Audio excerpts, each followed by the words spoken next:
Wali Kota Palembang lantik dan kukuhkan Ormas GMS 2PK. Permudah masyarakat mendapatkan bantuan hukum, Wali Kota Palembang Ratu Dewa secara langsung melantik dan mengukuhkan Ormas GMS 2PK, Gerakan Masyarakat Sumatera Selatan Peduli Keadilan, di Rumah Dinas Wali Kota Palembang, pada Selasa 21 Oktober 2025. Wali Kota Palembang, Ratu Dewa menargetkan agar Ormas GMS 2PK yang baru dilantik dan dikukuhkan dapat berkontribusi bagi masyarakat Palembang khususnya, dan Sumatera Selatan secara umum. Selain itu, karena Ormas GMS 2PK baru terbentuk, diharapkan dapat segera melakukan konsolidasi internal, serta membuat program yang tidak terlalu muluk, karena yang penting bisa terasa bagi masyarakat baik dalam hal sosial, ekonomi, dan lainnya.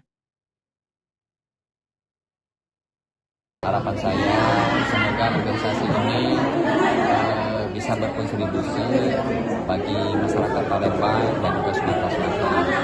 Yang kedua, harapan saya, karena organisasi adalah relatif baru, untuk segera konsolidasi internal. Tidak hanya di lingkungan Palembang, tetapi di Sumatera Selatan.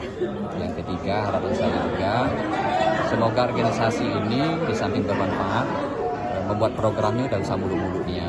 Yang penting tingkat keterasaan bagi para anggotanya. Kelurahan kan bisa target kami berkoordinasi dengan kelurahan masing-masing ya. Mungkin kalau dari Kota Palembang sendiri yang disoroti dari masalah hukum seperti apa yang paling banyak?